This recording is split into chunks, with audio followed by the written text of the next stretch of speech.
நம்முடைய வாழ்க்கை கிறிஸ்துவுக்குள், கிறிஸ்துவ மேலே கட்டப்பட்டிருக்கும் போது தான் நம்முடைய வாழ்க்கை நிலையானதாக என்ன செய்ய இருக்கும்?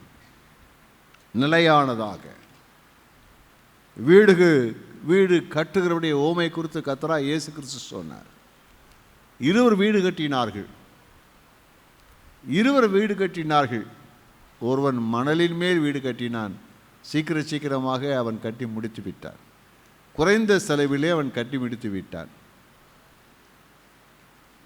இன்னொருவன் ஆழமாய் தோண்டி கண்மலைகள் காணப்படும் வரைக்கும் தோண்டி அந்த உறுதியான அந்த அஸ்திபாரத்தின் மேலே தன் வீட்டை கட்டினான். கொஞ்சம் செலவு தான், நாட்களும் என்ன செய்தது, அதிகமான நேரங்களை செலவு பண்ண வேண்டியது, அதிகமான பிரயாசங்கள் பட வேண்டியிருந்தது. ஆனால் சோதனை என்று வந்தபோது அந்த மணல் மேல் கட்டின வீடு இல்லாமல் போயிற்று, உடைந்து போயிற்று, நொறுங்கி போய்விட்டது. ஆனால் கண்மலையின் மேல் கட்டப்பட்டதான வீடு அது நிலைத்து நின்றது. அல்லேலூயா. அப்போ நம்முடைய வாழ்க்கை கிறிஸ்துவுக்குள்ளா இருக்கக்கூடிய வாழ்க்கை தான் ஒரு நிலையான, வெற்றிகரமான, ஆசீர்வாதமான ஒரு வாழ்க்கையா இருக்குமே தவிர வேறு எந்த ஒரு வாழ்க்கையும் அது நிலையானதாக இருக்காது, ஆசீர்வாதமாக என்ன செய்யாது, இருக்காது. கர்த்தருக்கு ஸ்தோத்திரம் உண்டாவது. வாசிப்போம். ரோமர் 14:8. நாம் பிழைத்தாலும் கர்த்தருக்கென்று பிழைக்கிறோம், நாம் மரித்தாலும் கர்த்தருக்கென்று மரிக்கிறோம். ஆகையால் பிழைத்தாலும் மரித்தாலும் நாம் கர்த்தருடையவர்களாய் இருக்கிறோம். நான் பிழைத்தாலும் மரித்தாலும் கர்த்தருக்கென்றே நாம் இருக்க வேண்டும். நம்முடைய வாழ்க்கையில் எது செய்தாலும் அது யாருக்காக, எவருக்குள்ளாக என்று பார்ப்போமானால் கர்த்தருக்குள் இருப்பது தான் ஒரு வெற்றி சிறந்தது. பவுலுடைய விருப்பம் என்ன செய்கிறது, அதுதான் என்ன செய்கிறது நம்ம பார்க்கிறோம். ஒரு கர்த்தருக்குள்ளான ஒரு மனிதனுடைய வாழ்க்கை எப்படி இருக்கும்? பவுலுடைய விருப்பம் இதுவாக இருந்தது. ஆகினாலே அவர் எப்படி இருந்தார்னா, தன்னுடைய வாழ்க்கையில கர்த்தருக்குள்ளே அவர் காணப்பட்டார். கிறிஸ்துவுக்குள்ளான ஒரு மனுஷனாக, கிறிஸ்துவுக்குள்ள இருக்கக்கூடிய ஒரு கிறிஸ்தவனாக, கிறிஸ்துவுக்குள் இருக்கக்கூடிய சீஷனாக, கிறிஸ்துவுக்குள் இருக்கக்கூடிய ஒரு அப்போஸ்தலனாக அவர் காணப்பட்டதை நாம் பார்க்கிறோம். ஊழியங்கள் எவ்வளவுதான் விசேஷமாக இருந்தாலும், ஆனால் கிறிஸ்துவுக்குள் காணப்படுகிறோமா? நம்முடைய சாதனைகள் எவ்வளவுதான் பெரிதாக இருந்தாலும் நாம் கிறிஸ்துவுக்குள் காணப்படுகிறோமா? இந்த ஆசை நம்முடைய வாழ்க்கையில் என்ன செய்யும்? நாம் பெரிய மாற்றங்களை கொண்டு வரும். ஆகையினால் நமக்குள்ள அந்த ஆசை, விருப்பம் இருக்கணும். என்ன சொன்னாலும் எப்படியாக நான் கிறிஸ்துவுக்குள் காணப்பட வேண்டும், எந்த நிலையிலும் கிறிஸ்துவுக்குள் காணப்பட வேண்டும் என்ற ஆசை நமக்குள் இருக்க கர்த்தர் உதவி செய்வாரா? அப்போ இயேசுடைய வாழ்க்கையை கொண்டு நாம் ஆராய போகிறோம். கிறிஸ்து எப்படிப்பட்ட ஒரு வாழ்க்கை இருந்தவராக இருந்தார், நாம் எப்படிப்பட்ட ஒரு வாழ்க்கை உடையவராக இருந்தால் கிறிஸ்துவுக்குள்ளே நாம் வாழ முடியும், இருக்க முடியும். கிறிஸ்துவுக்குள்ளான ஒரு வாழ்க்கை எப்பொழுது நமக்கு இருக்கும் என்று சொன்னால், இயேசுவை நாம் எப்படி பார்க்கிறோம்? மத்தேயு 14:23. இயேசு அவர் ஜனங்களை அனுப்பிவிட்ட பின்பு தனித்து ஜெபம் பண்ண ஒரு மலையின் மேல் ஏறி சாயங்காலமான போது அங்கே தனிமையாயிருந்தார். அல்லேலூயா. இயேசுடைய வாழ்க்கையை பார்க்கும்போது, இயேசு கிறிஸ்துவானவர் மானிடராக இருந்த காலங்களிலே, அவர் பூமியிலே மனுஷராய் சஞ்சரித்த காலங்களிலே அவர் எப்படிப்பட்ட வாழ்க்கை முறை உள்ளவராய் இருந்தார் என்று சொன்னால், அவருடைய தொடர்பு பூமியிலே அவர் வாசம் பண்ணினாலும், பூமியிலே உலாவினாலும், பூமியிலே நடந்தாலும், பூமியிலே ஊழியம் செய்தாலும், ஊழியங்களே பிரச்சனை சந்தித்தாலும், அல்லது பூமியிலே சாதனைகளை அவர் நடப்பித்து கொண்டிருந்தாலும், அல்லது பூமியிலே பிதாவின் திட்டத்தை சித்தத்தை செய்து கொண்டிருந்தாலும், அவருடைய தொடர்பு யாரோடு கூட இருந்தது சொன்னால் பிதாவோடு கூட அவருடைய நெருங்கிய தொடர்பு இருந்தது. அவர் நேரத்தை ஒதுக்கி தனித்திருந்து பிதாவோடு ஜெபிக்கிற ஒரு வாழ்க்கை அவருக்குள்ளே இருந்தது. ஜெப வாழ்க்கை, கிறிஸ்துவுக்குள்ளான ஒரு வாழ்க்கை நமக்குள்ளே காணப்பட வேண்டும் என்று சொன்னால் நமக்கு முதலாவது தேவை ஜெபம், ஜெபம், ஜெபம், ஜெபம், ஜெபம். கிறிஸ்துக்குள்ளான வாழ்க்கைக்கு அடிப்படை என்னவென்று சொன்னால், முதல் காரியம் என்று சொன்னால் ஜெப வாழ்க்கை. ஜெப வாழ்க்கை. அநேக காரியங்கள் நம்மை நெருக்கக்கூடும். குடும்ப பாரங்கள் நம்மை நெருக்கக்கூடும். வேலை பளு நம்மை நெருக்கக்கூடும். நட்பு வட்டாரங்கள் நம்மை நெருக்கக்கூடும். உலகத்தினுடைய செயல்பாடுகள் நம்மை நெருக்கக்கூடும். இவைகளெல்லாம் நெருக்கி நம்முடைய ஜெப நேரத்தை கொள்ளை கொள்ளக்கூடும். ஆனால் நான் அந்த முதல் காரியத்திற்கு நாம் இடம் கொடாத பட்சத்தில் கிறிஸ்துவுக்குள்ளான ஒரு வாழ்க்கை கேள்விக்குறியே அமைந்துவிடும். நம்முடைய வாழ்க்கையில் ஜெபம் ரொம்ப ரொம்ப ரொம்ப ரொம்ப ரொம்ப ரொம்ப முக்கியமானது. இயேசுவானவர் 1000 வேலை இருந்தது அவருக்கு. இயேசுவானவர் அவர் எல்லா ஊர்களிலும் சென்று தேவனுடைய ராஜ்யத்தை பிரசங்கம் பண்ண வேண்டியிருந்தது. ஏராளமான ஜனங்களை சுகமாக்க வேண்டியிருந்தது. ஏகப்பட்ட காரியங்களை அவர் செய்ய வேண்டும். அவருக்கு தூங்குவதற்கு நேரம் இல்லை. தனித்து இளைப்பாறுவதற்கு அவருக்கு நேரம் இல்லை. இயேசு சொல்லுகிறார், மனுஷகுமாரனுக்கு தலை சாய்க்க இடம் இல்லை. ஆனால் அவருக்கு ஒரு நேரம் இருந்தது. என்ன நேரம் என்றால், பிதாவோடு நேரத்தை செலவு பண்ணுவதற்கு, ஜெபிப்பதற்கு ஒரு நேரம் என்ன செய்தது இருந்தது. நமக்கு எதுக்கு நேரம் இருக்குதோ இல்லையோ, நமக்கு ஒரு நேரம் இருக்க வேண்டும். ஜெபிக்கிற நேரம் என்று சொல்லி ஒன்று இருக்க வேண்டும். அந்த ஜெப நேரம் தான் நம்மை கிறிஸ்துவுக்குள் நம்ம வைத்துக் கொள்ளும். கிறிஸ்துவோடு கூட ஐக்கியத்தை நம்ம வைத்துக் கொள்ளும். ஆகினாலே ஜெபம் ரொம்ப ரொம்ப ரொம்ப ரொம்ப ரொம்ப முக்கியமானது. நம்முடைய வாழ்க்கையில ஒரு பரிசுத்த வாழ்க்கை வாழ்வதற்கு அடிப்படை என்னவென்று சொன்னால் ஜெப வாழ்க்கை. ஜெபம் பண்ணும்போது, ஜெப வாழ்க்கை இருக்கும்போது நம்முடைய வாழ்க்கையிலே கரை திரை இல்லாத ஒரு பரிசுத்த வாழ்க்கை நம்மால் வாழும். ஏன் உலகத்தை ஜெயிக்க முடியல, பாவத்தை ஜெயிக்க முடியல? தேவனோடு உறவு இல்லை, ஜெபம் இல்லை. ஜெபித்தால் பாவம் இல்லை. கர்த்தருக்கு காத்திருக்கிற புது பலன் அடைவார்கள். கழுகளைப் போல செட்டைகளை எடுத்து பறப்பார்கள். தேவ வல்லமை பெறக்கூடிய ஒரு இடம் என்று சொன்னால் அது எந்த இடம் என்றால் அது ஜெபம்தான். ஜெபத்திலே தான் நாம் புது பலனை, பலத்தின் மேலே பலனடைந்து கழுகுகளைப் போல நான் எழும்புகிற ஒரு இடம் என்னவென்று சொன்னால் ஜெபம். நீங்கள் நல்லா ஜெபம் பண்ணிட்டு நீங்கள் வெளியே போய் பாருங்கள், உங்கள் வாழ்க்கையில் ஒரு பெரிய ஒரு ஒரு ஒரு ஒரு பராக்கிரமசாலியை போல் நீங்கள் போவீங்க. பெலன், பாவத்தை ஜெயிக்க, சத்ருவை ஜெயிக்கக்கூடிய பெலன். தேவ சமூகம்தான் கற்றுக்கொள்கிற ஒரு இடம், தேவனோடு உறவாடுகிற இடம், தேவனோடு பேசுகிற இடம், தேவன் பேசுவதை கேட்கிற ஒரு இடம், அவருடைய ஆலோசனை பெற்றுக்கொள்கிற ஒரு இடமாக என்ன செய்கிறது இருக்கிறது ஜெபம். எந்த ஒரு ஆசீர்வாதமும் நம்முடைய வாழ்க்கையில் வருவதற்குரிய அந்த ஊற்றை நம்முடைய வாழ்க்கையில் திறப்பதற்குரிய ஒரு இடம் என்னவென்று சொன்னால் அது ஜெபம்தான். ஜெபம்தான், ஜெபம்தான். யோவான் 8:16 வாசிப்போமா? நான் நியாயம் தீர்த்தால் என் தீர்ப்பு சத்தியத்தின்படி இருக்கும். ஏனெனில் நான் தனித்திருக்கவில்லை, நானும் என்னை அனுப்பின பிதாவுமாக இருக்கிறோம். நாங்கள் என்ன செய்கிறோம்? எப்பொழுதும் நான் பிதாவோடையே நான் இருக்கிறேன். இந்த உறவு நமக்குள் இருக்குமானால் நாம் கிறிஸ்துவுக்குள்ளான ஒரு வாழ்க்கை இருக்கும். அது நம்ம ஜெயமுள்ள ஒரு வாழ்க்கையாக என்ன செய்யும் இருக்கும். கர்த்தருக்கு ஸ்தோத்திரம் உண்டாவதாக. இரண்டாவதாக, நம்முடைய வாழ்க்கையில் கிறிஸ்துவுக்குள்ளான வாழ்க்கை நம்முடைய வாழ்க்கையில் இருக்க வேண்டும் என்று சொன்னால், இரண்டாவது நம்முடைய வாழ்க்கையில் நாம் எப்படி இருக்க வேண்டும். யோவான் 8:29 வாசிக்கிறோம். யோவான் 8:29. என்னை அனுப்பினவர் என்னுடனே கூட இருக்கிறார். பிதாவுக்கு பிரியமானவைகளை நான் எப்பொழுதும் செய்கிறபடியால் அவர் என்னை தனியே இருக்க விடவில்லை என்றார். இதில் ஒரு வார்த்தையை பார்த்தீங்கன்னா நல்லா இருக்கும். அவருக்கு பிரியமானதையே செய்கிறபடியால். அல்லேலூயா. பிரியமானவையே செய்கிறபடியால்.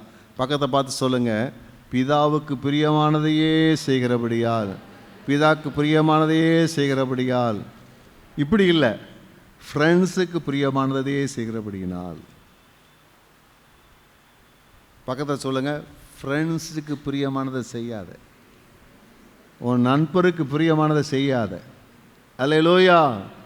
யாருக்கு பிரியமானதை செய்யணும்? பிதாவுக்கு, தேவனுக்கு பிரியமானதையே எப்பொழுதும் செய்ய வேண்டும்.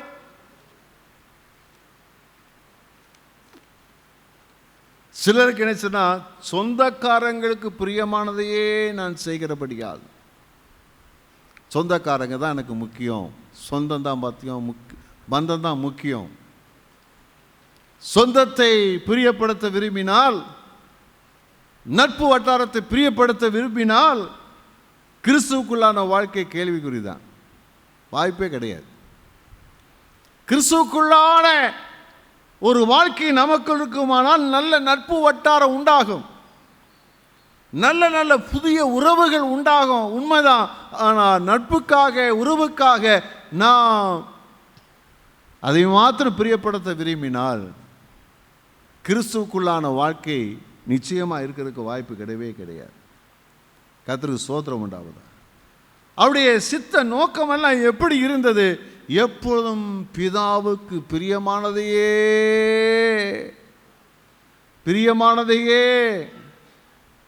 அப்ப கிறிஸ்துவுக்குள்ளான ஒரு மனுஷன் அவன் எப்படி இருப்பான் என்று சொன்னால், பிதாவுக்கு பிரியமானதையே செய்ய விருப்பம் உடையவராக அவர் இருப்பார், அதையே சிந்திப்பார், அதையே செய்கிறவராக இருப்பார். கர்த்தருக்கு ஸ்தோத்திரம் உண்டாவதாக. உங்கள் வாழ்க்கையிலும் என்னுடைய வாழ்க்கையில் நம்ம எப்படி இருக்க வேண்டும் சொன்னால், பிதாவுக்கு பிரியமானதையே செய்ய நான் சிந்திக்க வேண்டும், அதை பேச வேண்டும், அதை செய்கிறவர்களாக இருக்க வேண்டும். அல்லேலூயா. கர்த்தருக்கு ஸ்தோத்திரம் உண்டாவதா. நமக்கு இருக்கிற பிரச்சனை என்னன்னு சொல்லி சொன்னால், ஆவி சொல்லுது பிதாவுக்கு தேவனுக்கு பிரியமானதை தான் செய்யணும்னு சொல்லுது, மாம்சம் சொல்லுது இல்லை எனக்கு பிரியமானதை நீ செய்யன்னு சொல்லுது. உண்மைதானா? சொல்லுங்க பாப்போம், உண்மைதானா? ஆவி சொல்லுது தேவனுக்கு பிரியமானதை செய்யணும், மாம்சம் சொல்லுது இல்லை என்ன சரி பண்ண, என்னை திருப்திப்படுத்துன்னு சொல்லுகிறது. என் கண்ணுக்கு பிரியமானதை நீ என்ன செய்ய பாருன்னு சொல்லுது, என் நாக்குக்கு பிரியமானதை சாப்பிடுன்னு சொல்லுது, எனக்கு பிரியமான இடத்துக்கு போன்னு சொல்லுது, எனக்கு பிரியமானபடி உன்னுடைய உடலை நீ நடத்து என்று சொல்லுகிறது. அப்போ இதுக்கு இடையில நம்ம எப்படி பிதாவின் சித்தத்தை நிறைவேற்றுவது? எப்படி? பவுல் சொல்றாரு, உங்கள் பழைய மனிதன் கிறிஸ்துவோட சிலுவையில் அறையப்பட்டது என்று அறிந்து. அல்லேலூயா. உங்கள் சுயத்தை என்ன செய்யணுமா? சிலுவையில் அறையணும். உங்கள் விருப்பத்துக்கு என்ன செய்யக்கூடாது? இடம் கொடுக்கக்கூடாது, மாம்சம் இடம் கொடுக்கக்கூடாது. மாம்சம் அப்படித்தான் சொல்லும், மாம்சம் சொல்லும் இப்படித்தான் இருக்கணும்னு சொல்லும், இப்படித்தான் சொல்லும். இல்லை, உலக மனிதர்கள் ஏன் இப்படி நடக்கிறார்கள் என்று சொன்னால், மாம்சமும் மனதும் விரும்புவதை செய்கிறார்கள். ஆனால் ஆவிக்குரியவனோ அவன் அப்படிப்பட்டவன் அல்ல. பிதாவுடைய அவருக்கு பிரியமானதையே அவன் செய்ய அறிந்து அதுக்கே தன்னை ஒப்பு கொடுத்து அவன் வாழுகிறவர். அவருடைய வாழ்க்கையில் பார்த்தீங்கன்னா எப்பொழுதும் எப்படித்தான் இதுதான் இருக்கும். சுயம் மேற்கொள்ளாது, பிதாவின் சித்தத்தான் மேற்கொள்ளும். நம்முடைய வாழ்க்கையில் நம்ம ஒரு முடிவு எடுக்கும் போது, ஒரு காரியத்தை செய்யும் போது எப்படி அதை யோசிக்கணும்னா, இது என் மாம்சத்தின் முடிவா, தேவனுக்கு பிரியமானதா? இது நான் மாம்சத்தை பிரியப்படுத்த விரும்புகிறேனா அல்லது தேவனை பிரியப்படுத்த விரும்புகிறேனா? தேவனை பிரியப்படுத்துவதற்கு ஏதுவானா இருக்கும் என்று சொன்னால் அது கிறிஸ்துவுக்குள்ளான வாழ்க்கைக்கு உங்களை நடத்தும். மாம்சத்துக்குரியதை நடப்பி சொன்னால் அது அழிவுக்கு நேராக என்ன செய்யும்? அது நடத்தக்கூடியதாக என்ன செய்ய இருக்கும். அல்லேலூயா. கர்த்தருக்கு ஸ்தோத்திரம் உண்டாவதாக. ஆண்டவராய் இயேசுவானவர் கர்த்தருக்கு பிரியமானதே, பிதாவுக்கு பிரியமானதையே அவர் செய்கிறார். அவர் சொல்கிறாரு, எந்த ஒரு காரியத்தை செஞ்சாலும் அநேக சமயங்களில் பார்த்தீங்கன்னா புகழ்ச்சி புகழ்ச்சி புகழ்ச்சி புகழ்ச்சி, இயேசுவாதற்கு புகழ்ச்சி தான். தேவனுடைய குமாரனே, நல்ல போதகரே, அப்படி இப்படின்னு சொல்லி எந்நேரம் இயேசு புகழும் போதெல்லாம் இயேசு என்ன சொல்கிறாருன்னா, என்னை நல்லவர் என்று சொல்வானேன், பிதா ஒருவரை தவிர நல்லவன் ஒருவனும் இல்லையே. அப்போ என்ன சொல்கிறாருன்னா, எல்லா மகிமையும் என்ன செய்கிறார், பிதாவாகிய தேவனுக்கு தான் கொடுக்குறாரு ஒழிய எந்த ஒரு மகிமையும் தான் எடுத்துக்கொள்ளவே இல்லை. ஒருபோதும் தன்னை அவர் உயர்த்தவே இல்லை என்று சொல்லி நம்ம பார்க்கிறோம். இந்த தாழ்மை நம்முடைய வாழ்க்கையில் இருக்க வேண்டும்.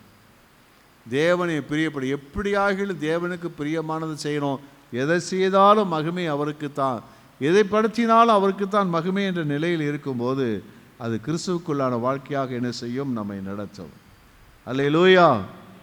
யோவான் 6:15 வாசிங்க. ஆதலால் அவர்கள் வந்து தம்மை ராஜாவாக்கும்படி பிடித்து கொண்டு போக மனதாய் இருக்கிறார்கள் என்று இயேசு அறிந்து மறுபடியும் விலகி தனியே மலையின் மேல் ஏறினார். இயேசுவானவர் செய்த அவருடைய போதனைகளை கேட்டு அவருடைய எல்லாரையும் நேசிக்கிறதை கண்டு அவர் எல்லாருக்கும் நன்மை செய்கிறவராக இருக்கிறதை கண்டபோது ஜனங்களாம் சொன்னாங்க, இவர் ராஜாவாயிட்டா, இவரை போல ஒரு ராஜா தான் நமக்கு வேணும்னு சொல்லி எல்லாரும் ராஜாவாகும்படியாக அவர்கள் நினைச்சார்கள் சொன்னால் முயற்சி பண்ணினார்கள். இயேசு என்ன சொன்னார், அப்பா இதுக்காகத்தான்ப்பா நான் வந்தேன், நீங்கள் என்ன தலைவனாக ஏற்றுக்கொள்வதற்காகத்தான் எனக்கு பாக்கியம் அப்படின்னு சொல்லி இயேசு சொல்லிட்டாரா? இயேசு என்ன செய்தாராம், அவ்விடம் விட்டு கடந்து போய்விட்டார். 12:26 ஒருவன் எனக்கு ஊழியம் செய்கிறவனானால் என்னை பின்பற்ற கடவன், நான் எங்கே இருக்கிறேனோ அங்கே என் ஊழியக்காரனும் இருப்பான். அப்ப இயேசுவானவர் எப்படி இருந்தார் என்று சொன்னால், அவர் எந்த ஒரு மகிமையும் அவர் ஏற்றுக்கொள்ள விரும்பவில்லை. பிதாவின் சித்தத்துக்கு ஏதுவானவனை தவிர வேறு எதற்கு அவர் என்ன செய்யற இடம் கொடுக்கவே இல்லை. இயேசு எதுக்காக வந்தார்? அவர் குறித்த திட்டம் என்ன? மனுஷகுமாரன் பாடுபடவும் மரிக்கவும் 3ஆம் நாள் உயிரோடு கூட எழும்பி பிதாவிடத்தில் செல்ல வேண்டும். மனுக்குலத்தின் பாவத்தை சுமந்து தீர்க்க தேவ ஆட்டுக்குட்டி அவருடைய குறித்து தேவ சித்து இதுதான். இதுக்கு தான் பிதா அனுப்பியிருந்தார். அதை செய்யும் போது தான் பிதாவுடைய பிரியம் அவர் மேலே இருக்கும். அப்போ ஆண்டவர் அதெல்லாம் கவனம் செலுத்தினாரே தவிர இந்த உலகத்தின் மேன்மைகளிலே என்ன செய்யல கவனம் செலுத்த. நம்ம குறித்து தேவ திட்டம் என்ன? என் குடும்பத்தில் கர்த்தர் யாராய் வைத்திருக்கிறார்,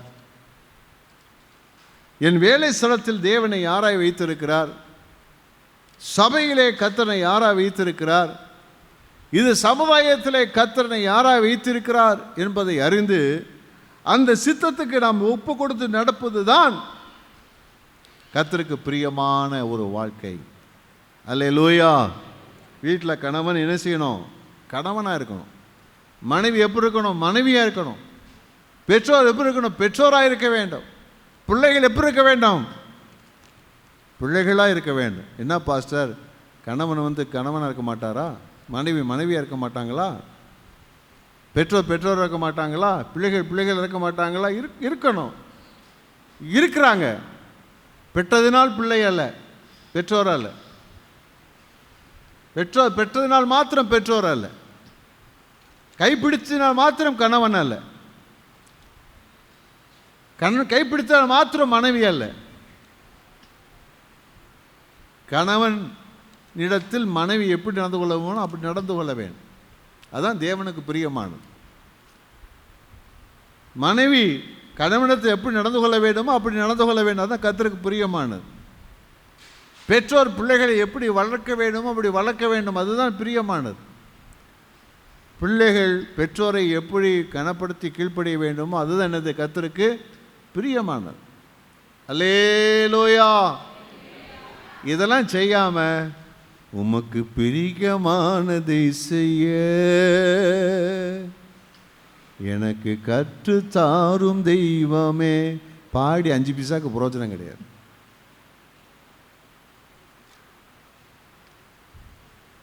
ஆண்டவருடைய சித்தமானதை பிரியமானதை நமக்கு எல்லாம் எழுதி வச்சுட்டார். அதிலே நடவுங்கள். பக்கத்தை கைப்பிடி சொல்லுங்க, அதில் நடவுங்க, இதில் நடவுங்க, இதில் நடவுங்க, நடவுங்க, நடவுங்க.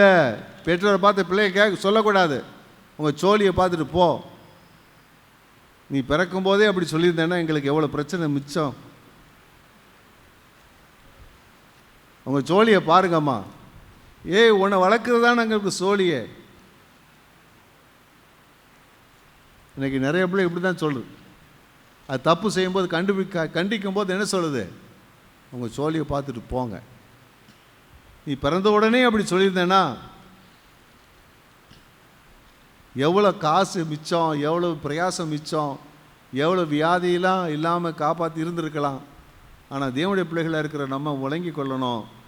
நம்ம கொடுத்த அம்மா அப்பாக்காய் கர்த்தருக்கு ஸ்தோத்திரம். நல்லா கையை வச்சு சின்ன பிள்ளைகள்லாம் சொல்லுங்கள், எனக்கு கொடுத்த அம்மா அப்பாக்காய் கர்த்தருக்கு ஸ்தோத்திரம். அல்லேலூயா. நல்லா ஸ்தோத்திரம் பண்ண மாட்டியா? ஏன் பெரியவங்களும் சொல்லலாமே, உங்கள் அம்மா அப்பாக்காக ஸ்தோத்திரம் பண்ணலாம்ல. எல்லாம் இவங்க அம்மா அப்பாக்காக எல்லாம் கர்த்தரை ஸ்தோத்திரம் பண்ணுவோம். அல்லேலூயா. ஸ்தோத்திரம் பண்ணுவோம். அல்லேலூயா. ஸ்தோத்திரம். நல்ல மனைவிக்காய் கர்த்தரை எல்லாம் ஸ்தோத்திரம் பண்ணுவோம். நல்லவராக மாறவங்களுக்காக கர்த்தரை ஸ்தோத்திரம் பண்ணுவோம். ஒரு அல்லேலூயா. ஸ்தோத்திரம், ஸ்தோத்திரம். நல்ல கணவனுக்காக கர்த்தரை ஸ்தோத்திரம் பண்ணுவோம். பிள்ளைகளுக்காக கர்த்தரை ஸ்தோத்திரம் பண்ணுவோம். அப்போ இதுதான் தேவனுக்கு பிரியமானபடி நம்ம என்ன செய்யணும்? நம்ம நடந்து கொள்ள வேண்டும். இந்த உறவுகளிலே, கடமைகளிலே, ஆவிக்குரிய வாழ்க்கையிலே, வாழும் முறைகளிலே கர்த்தரை பிரியப்படுத்த வேண்டும். கர்த்தருக்கு ஸ்தோத்திரம் உண்டாவதா. யோவான் 15:16 நீங்கள் என்னை தெரிந்து கொள்ளவில்லை, நான் உங்களை தெரிந்து கொண்டேன். நீங்கள் என் நாமத்தினாலே பிதாவை கேட்டுக்கொள்வது எதுவோ அதை அவர் உங்களுக்கு கொடுக்கத்தக்கதாக நீங்கள் போய் கனி கொடுக்கும்படிக்கும் உங்கள் கனி நிலைத்திருக்கும்படிக்கும் நான் உங்களை ஏற்படுத்தினேன். நீங்கள் கனி கொடுக்கும்படிக்கு, நீங்கள் போய் கனி கொடுக்கும்படி, அந்த கனி நிலைத்திருக்கும்படி நான் உங்களை ஏற்படுத்தினேன். கிறிஸ்துவுக்குள்ளான வாழ்க்கை என்பது என்ன அப்படின்னு சொன்னால், அது கனி கொடுக்கிற ஒரு வாழ்க்கை. கனி கொடுக்கிற ஒரு வாழ்க்கை. ஆமீன் சொல்லுவோமா? அல்லேலூயா. கர்த்தருக்கு ஸ்தோத்திரம் உண்டாவதா. அப்போ தேவனுடைய பிள்ளைகள் நல்ல கனிகளை கொடுக்க வேண்டும். நீங்கள் கிறிஸ்துவுக்குள் இருந்தால் கிறிஸ்துவுக்கு ஏதுவான கனிகளை என்ன செய்வீர்கள்? நீங்கள் கொடுப்பீர்கள். எப்போ ஒரு மரம், அது என்ன மரம் நமக்கு தெரியும் அப்படின்னு சொன்னால், அநேகம் எனக்கெல்லாம் தெரியாது சரியா. பொதுவாக பார்த்த உடனே சிலதான் இலைகளை பார்த்து அவருக்கு இன்ன மரம் என்று சொல்வார்கள். எனக்கு அநேக சமயங்கள் அதில் குழப்பம் இருக்கும். ஆனால் எனக்கு என்ன தெரியும் சொன்னால், அதில் வர்ற காயை வைத்து எனக்கு தெளிவாக தெரியும், இது இந்த மரம் தான் தெரியும். அதில் உள்ள காய் கனிகளை வைத்து இது இந்த மரம் தெரியும். இதே போல தான் நம்முடைய வாழ்க்கையில் இருந்து வெளிப்படக்கூடிய ஆவின் கனிகளை வைத்துத்தான் நாம் கிறிஸ்துவுக்கு இருக்கிறோமா, கிறிஸ்துவுக்கு வெளியே இருக்கிறோமா என்று தெரியும். நமக்குள்ளே நல்ல கனிகள் காணப்பட வேண்டும். கர்த்தருக்கு ஸ்தோத்திரம் உண்டாவது. நல்ல கனிகள் காணப்பட வேண்டும். இந்த கனிகளை குறித்து அநேக செய்திகளிலே ஆண்டு பேசிக்கிட்டே இருக்கிறது இங்கே பார்க்க முடியும். கனிகள் ரொம்ப ரொம்ப முக்கியம். நீங்கள் எவ்வளவுதான் எத்தனை ஆண்டுகள் கிறிஸ்தவர்களாக இருக்கிறீர்கள், அது கிறிஸ்துவை உங்களுக்குள்ளே ஏற்றுக்கொண்டு எத்தனை ஆண்டுகள் என்பது முக்கியம். அது நல்ல சிறப்பான அனுபவம் தான். ஆனால் அதே சமயம் நம்முடைய வாழ்க்கையில் நாம் எப்படிப்பட்ட கனிகள் நம்மிடத்திலிருந்து வெளிவருகிறது, அது ரொம்ப ரொம்ப முக்கியமானது. மாம்சத்தின் கிரியைகள் வெளியரங்கமாக இருக்கின்றன. மாம்சத்தின் கிரியைகள் வெளியரங்கமாக இருக்கின்றன. கலாத்தியர் 5:19 அதை பார்க்கிறோம். அவைகளெல்லாம் ஒரு உலகத்தில் காணப்படுகிற எல்லா மனுஷன்றை காணப்படக்கூடிய இந்த மோசமான சுபாவங்களின் பட்டியல்கள் அவையில் இருக்கிறது. மாம்சத்தின் கிரியைகள் வெளியரங்கமாய் இருக்கின்றன. அவையாவன விபச்சாரம், கவனிங்க, விபச்சாரம், வேசித்தனம், வேசித்தனம், அசுத்தம், அசுத்தம், காமவிகாரம், காமவிகாரம், விக்கிரக ஆராதனை, விக்கிரக ஆராதனை, பில்லிசூனியம், பில்லிசூனியம், பகைகள், பகைகள், விரோதங்கள், விரோதங்கள், வைராக்கியங்கள், வைராக்கியங்கள், கோபங்கள், கோபங்கள், சண்டைகள், சண்டைகள், பிரிவினைகள், பிரிவினைகள், மார்க்கபேதங்கள், வாக்குபேதங்கள், பொறாமைகள், பொறாமைகள், கொலைகள், கொலைகள், வெறிகள், வெறி, களியாட்டுக்கள் முதலானவைகளே. களியாட்டுக்கள். இதெல்லாம் இது கிறிஸ்துவுக்குள்ளான மனுஷனுடைய வாழ்க்கை இருக்கக்கூடிய சுபாவம் அல்ல. இது வேறு யாருக்கோ உரியது. கிறிஸ்துவுக்குள்ளான ஒரு மனுஷனுடைய வாழ்க்கையில் இது வராது. இது வருதுன்னு சொன்னா அவருக்குள்ள யார் இல்லை? கிறிஸ்து இல்லை, அல்லது கிறிஸ்துக்குள்ள இவர் இல்லைன்னு அர்த்தம். இவைகளில் ஒன்று இருக்குமானால் நம்முடைய வாழ்க்கையில் என்ன இல்லை?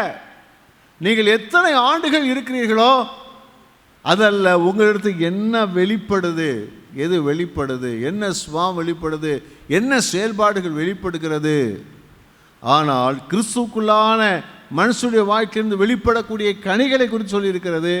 ஆவியின் கனியோ அன்பு, சந்தோஷம், சமாதானம், நீடிய பொறுமை, தயவு, நற்குணம், விசுவாசம், சாந்தம், இச்சையடக்கம். இப்படிப்பட்டதான 9 கனிகள் நமக்குள்ள இந்த வெளிப்பட வேண்டும். இந்த கனி கொடுக்கிற வாழ்க்கை தான் கிறிஸ்துவுக்குள்ளா இருக்கிறதான அடையாளமாக இருக்கிறது. நீங்கள் கிறிஸ்துவுக்குள்ளா இருப்பது சொல்ல கிறிஸ்துவுக்கேற்ற கனிகள் உங்க வாழ்க்கையில் என்ன செய்யும்? தெய்வீக சுபாவங்கள் நமக்குள்ள வெளிப்படும். இந்த தெய்வீக சுபாவங்கள் காணப்படுவது தான் நம்முடைய வாழ்க்கையில் முக்கியமானதாக இருக்க வேண்டும். அப்படி இருக்கும்போது தான் நம்ம கிறிஸ்துவுக்குள்ளாக இருக்கிறோம் என்று சொல்லி அது அர்த்தமாக இருக்கும்.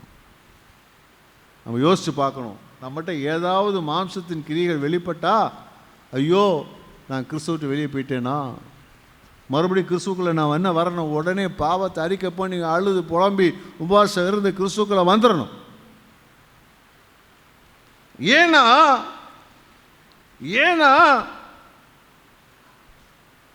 ஆண்டவர் என்ன செய்கிறார் பாருங்கள். இந்த ஏசாயாவிலே 5ஆம் அதிகாரத்தில் நீங்கள் வாசித்து பார்த்தீங்கன்னா, முதல் சில அதிகாரங்களை வாசித்தீங்கன்னா, நான் என்ன செய்யலாம், கனி கொடுக்கல, நான் என்ன செய்யலாம், அதை வெற்றி போடலாமா? தேவனுடைய பிள்ளைகள் இருக்கிற நாம் அந்த இடத்துக்கு வந்துடக்கூடாது. கர்த்தருக்கு ஸ்தோத்திரம் உண்டாவதாக. யோவான் 17:16-10 வாசிப்போமா. என்னுடையவைகள் யாவும் உம்முடையவைகள், உம்முடையவைகள் என்னுடையவைகள், அவர்களில் நான் மகிமைப்பட்டிருக்கிறேன். அல்லேலூயா. மகிமைப்படுகிற ஒரு வாழ்க்கை, கிறிஸ்துவை மகிமைப்படுத்துகிற ஒரு வாழ்க்கை. கிறிஸ்துவுக்குள்ளான வாழ்க்கை எப்படிப்பட்டது என்று சொன்னால், கிறிஸ்துவை தேவனை மகிமைப்படுத்துகிற ஒரு வாழ்க்கையாக என்ன செய்யும் இருக்கும். நம்முடைய வாழ்க்கையில் ஒரு சாட்சி இருக்கணும். சாட்சி ஜீவச்சி மூலமாக தேவனை மகிமைப்படுத்த முடியும். நம்முடைய வாழ்க்கை ஒரு நடமாடும் நிருபங்கள் என்று அறியப்படுகிறது. நடமாடும் நிருபங்கள். நம்ம எல்லாருமே தேவனை வெளிப்படுத்தக்கூடியதான ஒரு நடமாடும் ஒரு சாட்சிகள். நல்லா விளங்கிக் கொள்ளுங்க. நீங்களும் நானும் யார் என்றால் நடமாடுகிற சாட்சிகள். ஆமீன் சொல்லுவோமா? நீங்கள் பார்த்தீங்கன்னா உங்கள் 2 கண்ணில் நீங்கள் பார்க்குறத சிலரை தான் பார்ப்பீங்க. ஆனால் உங்களை பார்க்குற 1000 கண்கள் உண்டு. 1000 கண்கள் உண்டு. நீங்கள் எங்கே போகிறீங்க, எங்கே உட்காடுறீங்க, என்ன பேசுகிறீங்க, எப்படி நடந்து கொள்கிறீங்க, இதையெல்லாம் பார்க்கக்கூடிய கண்கள் 1000 கண்கள் இருக்கிறது. நீங்கள் ரோட்டில் போகும்போது உங்கள் 2 கண்ணு இந்த ரோட்டை தான் பார்த்துட்டு போகும். ஆனால் ஒவ்வொரு வீட்டிலும் இருக்கக்கூடிய பல கண்கள் உங்களை தொடர்ந்து கொண்டே இருக்கும். ஒரு கடை வீதிக்கு போகிறீர்கள், அந்த கடை வீதியில் பார்த்தீங்கன்னு சொன்னால் 1000கணக்கான கண்கள் உங்களை தொடர்ந்து கொண்டே இருக்கும். நம்மளை யார் பார்க்க போறா? இல்லை. நீ கவனிச்சிருப்பீங்க, இந்த சிலர்லாம் இந்த துணி கடையில் போய் துணி திருடுறவங்களை பார்த்துருப்பீங்க.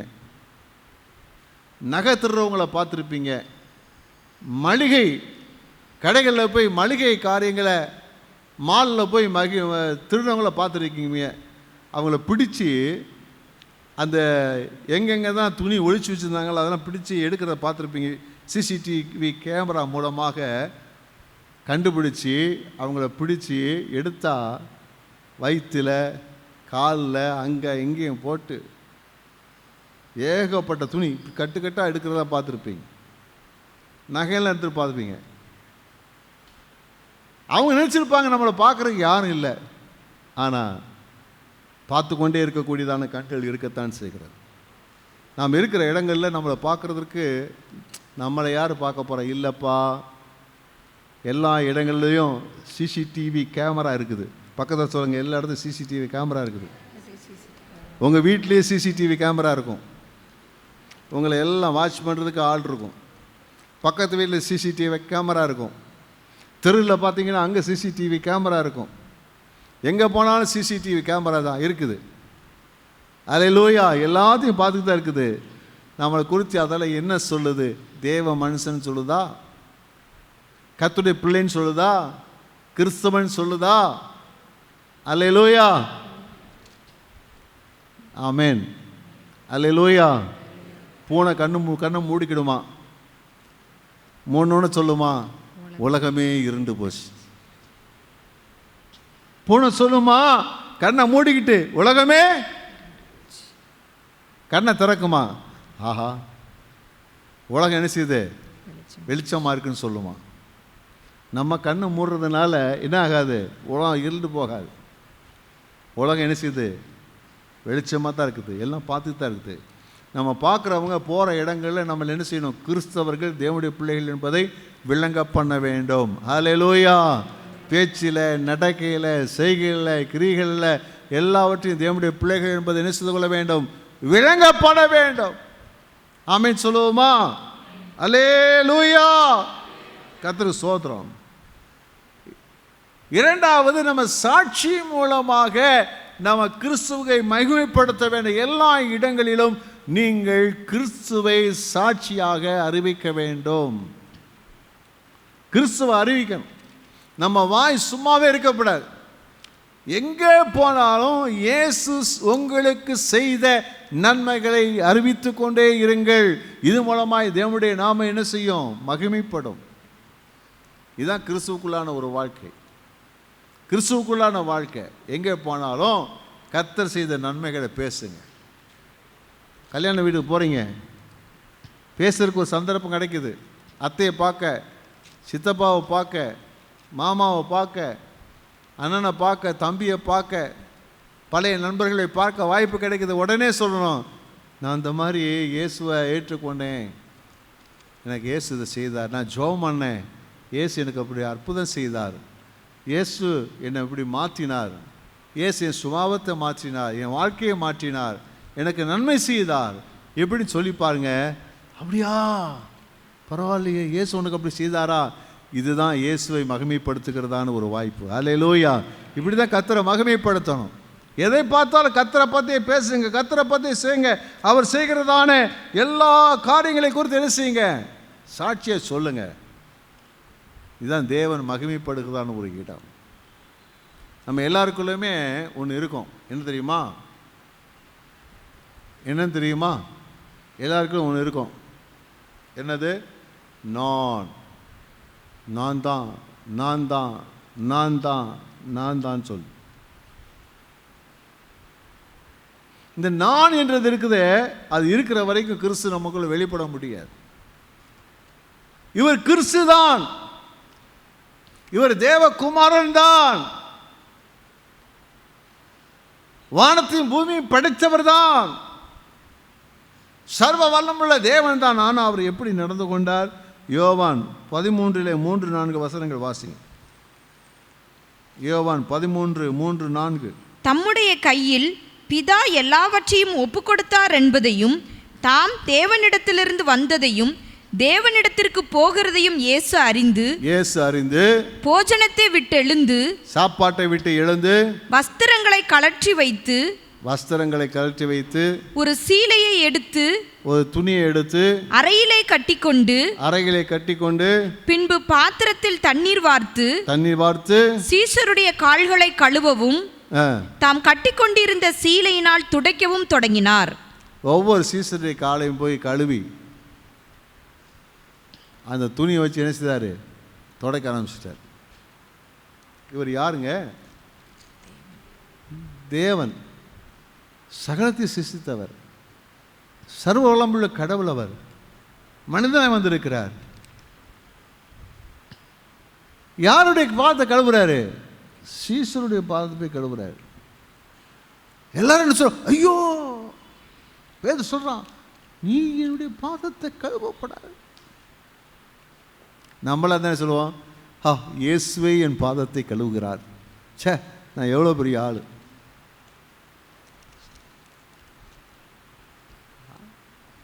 அவன் என்ன செய்யறான்? பதறான். இயேசு சொல்ற, இல்லப்பா, இப்பொழுது இடம் கொடு, இப்பொழுது இடம் கொடு. இது எதற்காக? அவர் ஒரு பாடத்தை கற்றுக்கொண்டு, நான் செய்தது உண்டானால் நீங்களே செய்யுங்கள், மற்றவர்களை உங்களில் மேன்மையுள்ளவர்களாக எண்ணுங்கள் என்று தாழ்மை கற்றுக் கொடுக்கும்படியாக தேவன் செய்கிறார். ஒரு கிறிஸ்தவ பிள்ளைக்கு அடையாளம் சொன்னால் தாழ்மை தான். தாழ்மை தான். யாவரையும் மரியாதையை எண்ணுதல், நடத்துதல், யாருக்கும் போதாக தாழ்மையாய் நடந்து கொள்வது. நான் யார் தெரியுமா? இயேசு சொல்லாமல் நான் யார் தெரியுமா? இல்லையே. அவர் என்ன செய்கிற? தாழ்மையை நடந்து கொண்டார். இதை கர்த்தர் பாரு, எவ்வளோ பெரிய ஆளாக இருக்கிறாரு, எவ்வளோ தாழ்மையாக நடந்து கொள்கிறார். எவ்வளோ பெரிய ஆளாக இருக்கிறாரு, எவ்வளோ தாழ்மையாக நடந்து கொள்கிறார். கர்த்தருக்கு ஸ்தோத்திரம் உண்டாவதா. இதில் தேவனுடைய நாமம் என்ன செய்கிறது? மகிமைப்படுகிறது. அப்போ ஒரு கிறிஸ்துவுக்குள்ளான ஒரு வாழ்க்கை மூலமாக என்ன செய்ய முடியும்? நம்ம தேவனை மகிமைப்படுத்த வேண்டும், மகிமைப்படுத்த முடியும். அதுதான் தேவனுடைய சித்தம். இதுதான் தேவனுக்குள்ளான ஒரு வாழ்க்கை, கிறிஸ்துவுக்குள்ளான ஒரு வாழ்க்கை, தேவனை மகிமைப்படுத்துகிற ஒரு வாழ்க்கை. நம்முடைய வாழ்க்கையில் வேதம் சொல்லுகிறது, நீ கிறிஸ்தவனாய் இருக்கிறதுனாலே, கிறிஸ்தவனாய் இருக்கிற சிறுஸ்தவனாய் இருக்கும்போது இந்த உலகத்தில் சில பாடுகள் நமக்கு வரக்கூடியதான் இருக்கிறது. ஆனால் என்னப்பாங்க, கிறிஸ்தவனுக்கு தான் வியாதி வருது? அப்படி இல்லை. நீ இருளில் இருந்து வெளிச்சத்துக்கு வரும்போது இருள் உன்னை என்ன செய்கிறது? பகைக்கிறது. நீங்கள் இருளாய் இல்லாதபடி நீங்கள் வெளிச்சமாக இருக்கிறபடினாலே வெளிச்சத்தை இருள் பகைக்கிறது. ஆகையினாலே உங்களை வெறுக்கிறது. சில சமயங்களில் பொல்லாத வார்த்தை பேசுகிறாங்க, சில தீமைகள் செய்யத்தான் செய்கிறாங்க.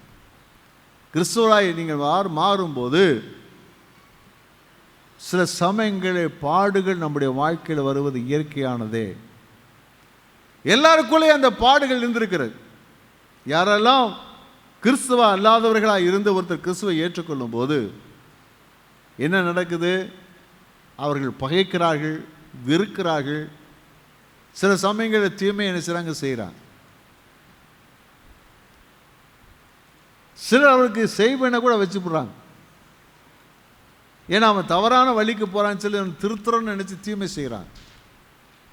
ஆனால் வேதம் சொல்லுது, நீங்கள் உபத்திரவத்தில் பொறுமையாயிருங்கள். அல்லேலூயா. 1 பேதுருல 4:13-14 வாசி பார்த்தா தெரியும். உபத்திரம் எதாவது செய்யுங்க, பொறுமை.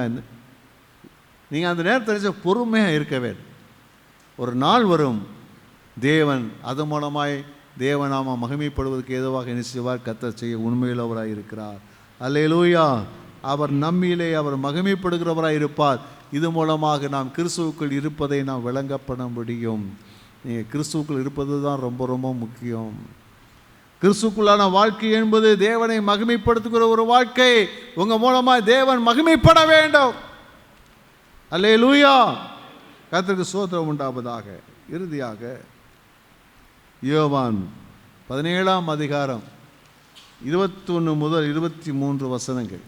அவர்கள் எல்லாரும் ஒன்றாய் இருக்கவும், பிதாவே, நீர் என்னை அனுப்பினதை உலகம் விசுவாசிக்கிறதற்காக நீர் என்னிலேயும் நான் உம்மிலேயும் இருக்கிறது போல அவர்கள் எல்லாரும் நம்மில் ஒன்றாயிருக்கவும் வேண்டிக் கொள்ளுகிறேன். நாம் ஒன்றாயிருக்கிறது போல அவர்களும் ஒன்றாயிருக்கும்படி நீர் எனக்கு தந்த மகிமையை நான் அவர்களுக்கு கொடுத்தேன். ஒருமைப்பாட்டில் அவர்கள் தேறினவர்களாய் இருக்கும்படிக்கும் என்னை நீர் அனுப்பினதையும் நீர் என்னில் அன்பாயிருக்கிறது போல அவர்களிலும் அன்பாயிருக்கிறதையும் உலகம் அறியும்படிக்கும் நான் அவர்களிலும் நீர் என்னிலும் இருக்கும்படி வேண்டிக் கொள்ளுகிறேன். அல்லேலூயா, அல்லேலூயா. கர்த்தருக்கு ஸ்தோத்திரம் உண்டாவதா. இதில் பார்த்தீங்கன்னா இயேசு சொல்கிறாரு, ஒன்றாக இருக்கும்படி ஐக்கியத்தை குறித்து ஆண்டவர் சொல்கிறார். தேவனும் பிதாவாகிய தேவனும் கிறிஸ்துவாகிய தேவனும் ஒன்றாய் இருக்கிறது போல இவர்களும் ஒன்றாய் இருக்கும்படி, ஒன்றாய் இருக்கும்படி. அப்போ இந்த ஐக்கியம், ஒருவருக்கொருவர் என்ன செய்ய வேண்டும்? ஐக்கியமாக இருக்க வேண்டும். அது ரொம்ப ரொம்ப முக்கியமானது. ஐக்கியம் ரொம்ப முக்கியம். பார்த்தீங்கன்னா இந்த கதவு இருக்குது பார்த்தீங்களா? இந்த கதவை பார்த்தீங்கன்னா உங்களுக்கு பார்த்தீங்க, இந்த கதவை பார்த்தீங்கன்னா ஒரு தனி கதவை போல் தெரியும். ஆனால் இது என்ன செய்யணும்? பல பீஸ், பல பகுதிகளான அந்த பலகைகள் ஒன்றிணைந்து ஒரே கதவாக இருக்கிறது. எப்படி சொன்னால், இந்த கதவுல இருக்கக்கூடிய அந்த ஃப்ரேம் இருக்குது பார்த்தீங்களா? அந்த ஃப்ரேமுக்குள்ள இந்த தட்டு போன்ற அமைப்பு அமைவதற்கு அந்த ஃப்ரேம் என்ன செய்யப்படுச்சுன்னா உள்ள என்ன செய்யப்படும்? செதுக்கப்படும். அதே போல் அதுக்குள்ளே இசைந்து வருவதற்கு ஏதுவாக அது சைடு பகுதியில் என்ன செய்யப்படும்? அது குறைக்கப்படும், வெட்டப்படும். இப்படி வெட்டப்பட்டு வெட்டப்பட்டு வெட்டப்பட்டு வெட்டப்பட்டு வெட்டப்பட்டு ரெண்டாக என்ன செய்யப்படுது? எல்லாம் இசைவாய் இணைந்து ஒரே கதவாய் நிற்கிறது போலவே நாமெல்லாம் எதெல்லாம் வெட்டணுமோ அதெல்லாம் வெட்டி, எதெல்லாம் குறைக்கணுமோ அதெல்லாம் குறைச்சி, எதையெல்லாம் சீவணுமோ அதெல்லாம் சீவி ஒன்றாய் இணைந்திருக்க வேண்டும். ஒரு அல்லேலூயா சொல்லுவோமா? அல்லேலூயா. ஆனால் நான் இருக்கிற மாதிரி இருப்பேன்னு சொல்லி சொன்னால் இசைவ வராது, ஒரு கதவாக இருக்க முடியாது. நான் சொல்லுவது எத்தனை பேருக்கு புரிகிறது? ஒன்றாய் இருக்கும்படி. ஆமீன் சொல்லுவோமா? அல்லேலூயா. நான் ஒன்றாயிருப்பது போல இவர்களும் ஒன்றாயிருக்கும்படி, ஐக்கியமாயிருக்கும்படி. அப்ப இசைந்து இசைவு உண்டாக்கப்பட வேண்டும் என்று சொன்னால் ஒருவர் ஒருவர் தங்களை வெட்ட ஒப்பு கொடுக்க வேண்டும்.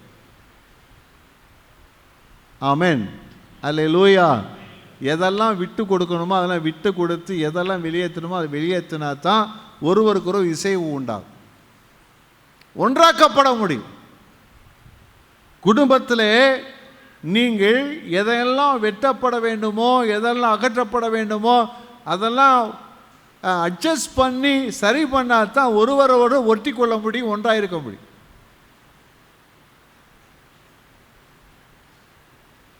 ஆமீன் சொல்லுவோமா? அல்லேலூயா. கர்த்தர் ஸ்தோத்திரம் உண்டாவதா. அந்த காலத்தில் என்ன சொல்லுவாங்கன்னா, திருமணம் முடிஞ்சு பெண்ணை அனுப்பும்போது என்ன செய்வாங்கன்னா, நீ அம்மா அப்பா புத்திமதி சொல்லுவாங்க.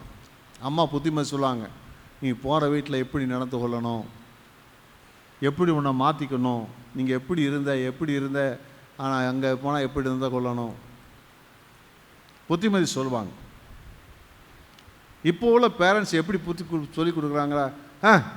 அவனை பெரிய இவனா, அவன் சம்பாதிக்கிறான் நீயும் சம்பாதிக்கிற, என்ன பெருசா, ஒத்துவன வந்துடுடி. இது உருப்பிடுமா? இது உருப்பிடுமான்னு கேட்குறேன். சொல்லணும், அட்ஜஸ்ட் பண்ணுறல, அட்ஜஸ்ட் பண்ணு. விட்டு கொடுக்குறல விட்டு கொடு. அப்போ தான் என்ன செய்ய முடியும்? பொருந்தும், மனசு பொருந்தும். மனசு பொருந்தினா தான் என்ன செய்ய முடியும்? குடும்பமாக இசைய முடியும். பக்கத்தை சொல்லுங்க, மனசு பொருந்தினா தான் குடும்பமாக இசைய முடியும். அல்லேலூயா. மனசு பொருந்தாம எத்தனை வருஷம் வாழ்ந்தாலும் பிரோஜனம் கிடையாது, குடும்பமாக இருக்காது, யுத்தகலமாக இருக்கும். நானா நீயா நானா, வெட்ட ஒட்டு கொடு, கொஞ்சம் விட்டு கொடு, கொஞ்சம் விட்டு கொடு, கொஞ்சம் விட்டு கொடு, கொஞ்சம் விட்டு கொடு. எதில் விட்டு கொடுக்கணும் அதெல்லாம் விட்டு கொடுக்கணும். பக்கத்தில் சொல்லுங்க, எதெல்லாம் விட்டு கொடுக்கணும் அதெல்லாம் விட்டு கொடுக்கணும். அல்லேலூயா. கர்த்தருக்கு ஸ்தோத்திரம் உண்டாவதாக. இந்த பெண் அம்மாமார் இருக்காங்கல்ல, விட்டே கொடுக்க மாட்டாங்க. நான் உங்கள்கிட்ட சொல்லலை, விட்டே கொடுக்க. நான் என்னத்தை விட்டு கொடுக்குறது? நீங்கள் விட்டு கொடுத்துருந்தீங்கன்னா நீங்கள் எவ்வளோ பிரச்சனை சால்வ் ஆகிருக்கு. அல்லேலூயா. கர்த்தருக்கு ஸ்தோத்திரம் உண்டாவதாக. விட்டு கொடுக்க வேண்டிய காரியத்தை என்ன செய்ய? விட்டு கொடுக்கணும். அப்போ தான் ஆண்கள் அட்ஜஸ்ட் பண்ண வேண்டிய காரியங்கள் என்ன செய்யணும்? அட்ஜஸ்ட் பண்ணிக்கணும். அப்போ தான் என்ன செய்ய? ஒன்றாக இருக்க முடியும்.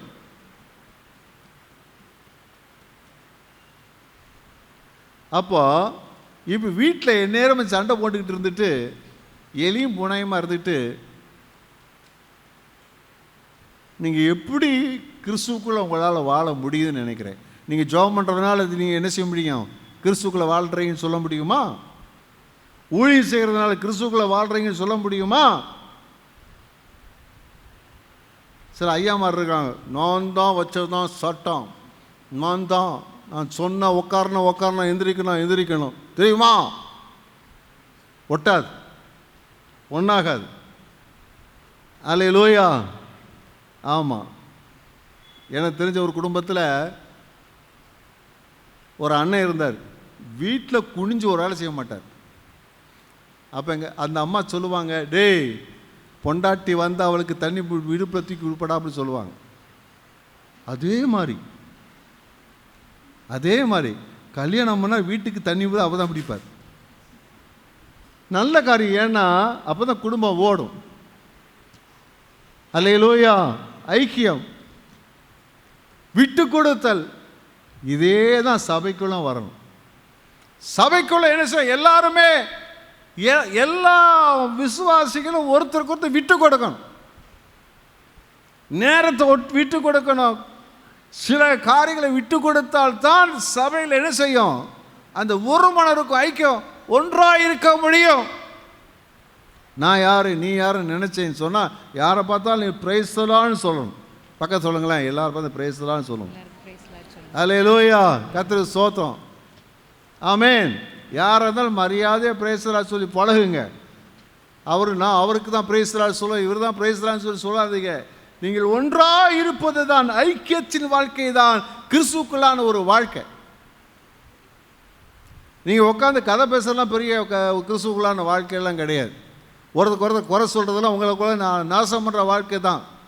அதுக்காக இல்லை, ஒருத்தர் கனம் பண்ணுதல், ஒருத்தர் பக்தி விருத்தி அடைய பண்ணுதல், ஒருத்தருடைய வாழ்க்கையில் முன்னேற்றத்திற்காக உதவி செய்தல், இதுதான் ஒரு ஐக்கியத்தினுடைய வாழ்க்கை.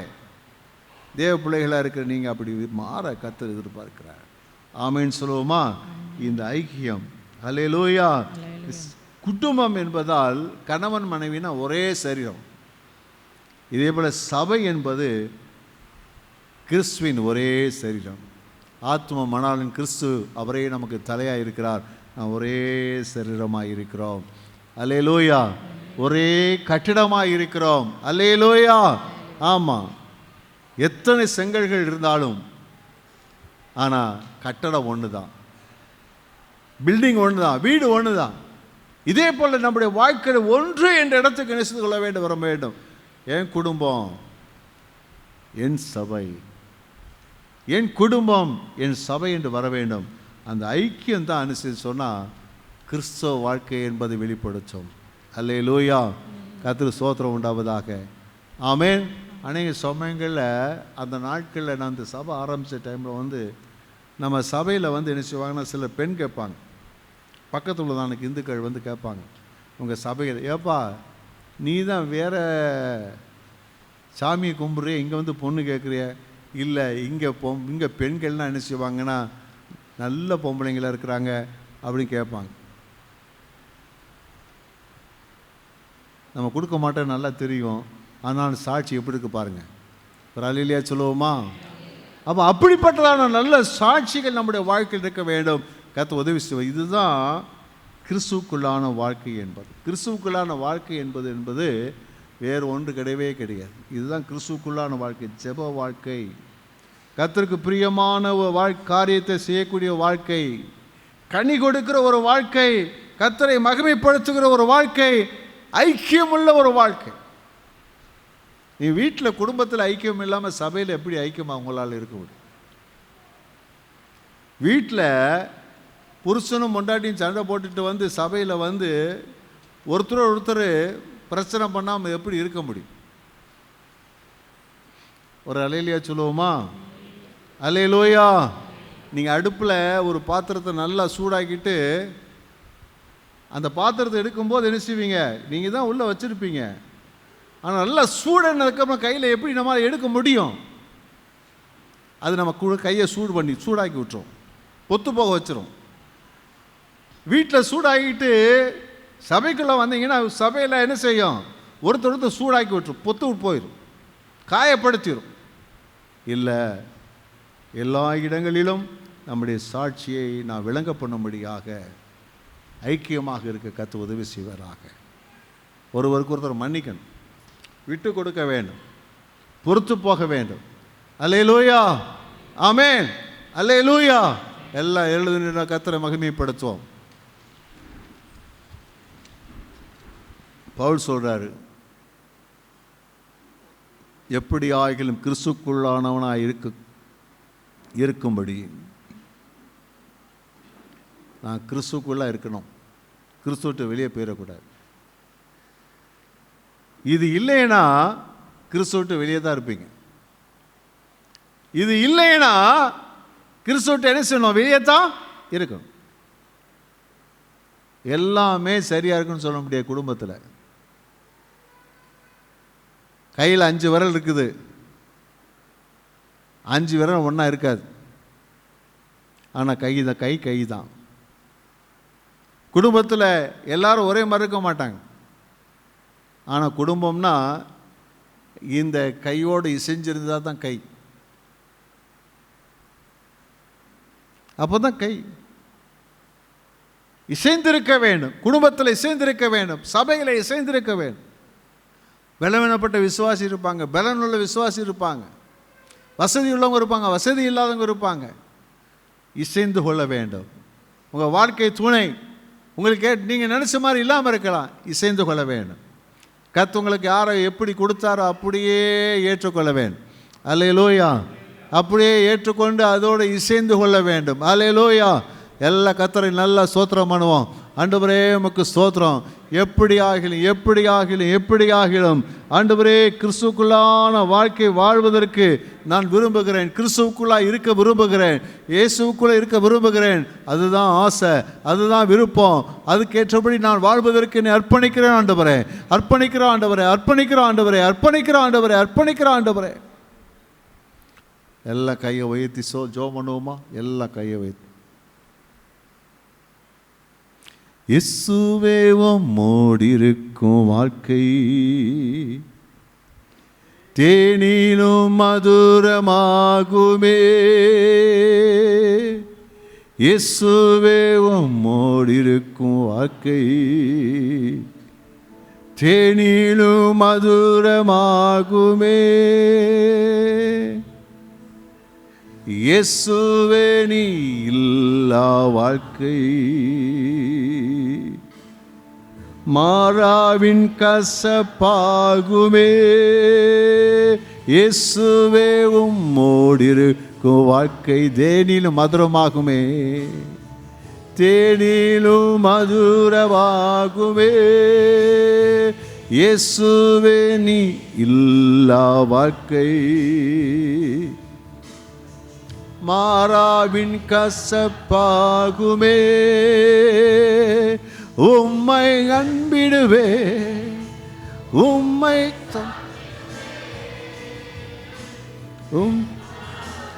உம்மோடு நான் இருப்பேனே.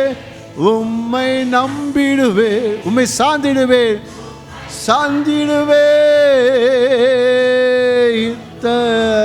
உம்மோடு நான் இருப்பேனே, உம்மை நம்பிடுவேன். சாந்திடுவேன், நித்தமும் உம்மோடு நான் இருப்பேனே, உம்மோடு நான் இருப்பேனே.